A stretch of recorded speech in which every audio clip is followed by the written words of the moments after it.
अब हमारा ये 9th चैप्टर जो चल रहा है, तो इसको हम रीड करने की कोशिश करेंगे। इसका क्वेश्चन नंबर 1 है। तो इस सबसे पहले चैप्टर का नाम है अलजेब्रिक एक्सप्रेशंस एंड आइडेंटिटीज़।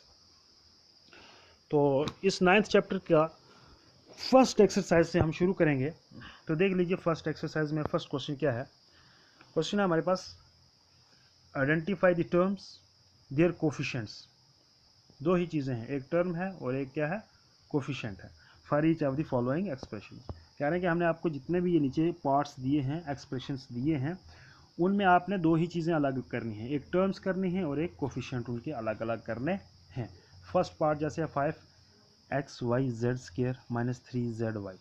दूसरा पार्ट है 1 + x+x²। तीसरा पार्ट है 4x² y² - 4x² y² z² + z²। और फोर्थ पार्ट है 3 - pq + qr - rp। और फिफ्थ पार्ट है x/2 + y/2 - xy। और सिक्स्थ पार्ट है हमारे पास 0.3a - 0.6ab + 0.5b। तो ये हमारे पास क्वेश्चन है कुल मिला के। क्वेश्चन नंबर 1 के 6 पार्ट हैं। तो इनमें दो हमने चीज़ें ढूंढनी है, एक टर्म्स ढूंढनी है और एक उनके कोफिशिएंट्स देखने हैं। तो आइए हम देखते हैं टर्म्स एंड कोफिशिएंट्स। तो देख लीजिए सबसे पहले मैंने पहला पार्ट किया है। तो पहला पार्ट करने के साथ टर्म्स को मैंने अलग लिख दिया है और कोफिशिएंट्स को अलग लिख दिया है ताकि हमें कोई प्रॉब्लम न हो। तो टर्म्स का मतलब है कि फर्स्ट हमारी जो फर्स्ट एक्सप्रेशन दी हुई है वो क्या थी, वो थी 5xyz² - 3zy, ये थी। तो इनमें दो टर्म्स हैं, एक टर्म है 5xyz² और दूसरी टर्म थी -3zy, ये थी। तो दोनों की दोनों टर्म्स मैंने अलग अलग, एक ऊपर लिखी एक नीचे लिखी, ठीक है। अब उनके कोफिशिएंट का मतलब जो नंबर होते हैं 1 2 3 वाले जो नंबर होते हैं उनको कोफिशिएंट कहा जाता है। एक के साथ क्या है 5 है, दूसरे के साथ क्या -3। बस क्वेश्चन नंबर 1 का पहले पार्ट का आंसर हो गया। टर्म्स को अलग कर दिया, कोफिशिएंट्स को हमने अलग कर दिया। अब आप आगे देखेंगे कि सेकंड पार्ट है 1 + x+x², ये था। तो इनको था क्या, ये मैंने टर्म्स, इसमें एक है 1, एक है x, एक है x², ठीक है। इनके कोफिशिएंट का मतलब जो 1 2 3 वाले नंबर होते हैं, 1 का 1 आएगा। अब ये जो x है, ये जो x होता है ना, इसका भी हम 1 ही मानते हैं, ठीक है। और जो x² है इसका भी हम क्या मानते हैं, 1 ही मानते हैं, क्योंकि 1 × x that is equal to x, या 1 × x² that is equal to x²। तो ये 1 जो है आइडेंटिटी होता है, तो ये हम मान सकते हैं। तो 1 का भी 1 आया, x का भी 1 आया और x² का भी 1 आ गया, क्योंकि ये आइडेंटिटी होती है, इसको हम लिख सकते हैं। तो इस तरह से 1x x² का क्या आ गया, कोफिशिएंट क्या आ गया, 1 1 और 1। आगे चलते हैं हम।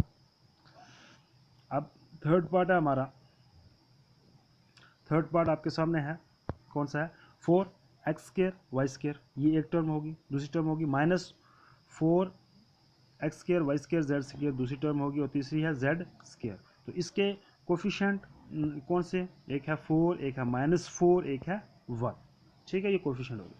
अब थर्ड पार्ट हमारा क्या है, 3 माइनस, इसकी टर्म्स 3 हो गई, एक दूसरी होगी -pq, तीसरा qr, चौथा -rq, ठीक है। अब इसकी तो ये होगी टर्म्स। अब कोफिशिएंट क्या है, एक का 3 हो गया, एक का जिसके साथ कुछ नहीं उसके साथ -1, इसके साथ 1 और इसके साथ -1, क्योंकि -1 हम ले सकते हैं किसी भी टर्म के साथ मल्टीप्लाई में, ये आइडेंटिटी होती है। जैसे प्लस में हम 0 ले सकते हैं, इसी तरह मल्टीप्लाई में 1 ले सकते हैं। तो अब हमारा आगे है फिफ्थ पार्ट। तो फिफ्थ पार्ट आप देखें क्या हमारा, टर्म्स हमारी कौन कौन सी हैं, x/2 y/z और -x, ये टर्म्स होती हैं।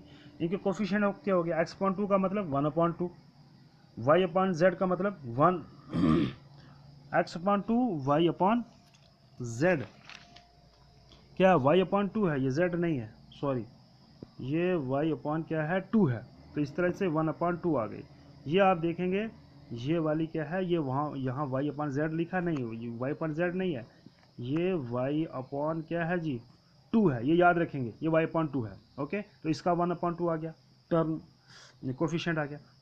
तीसरी है -x, तो -x की जगह क्या आ गया, -1।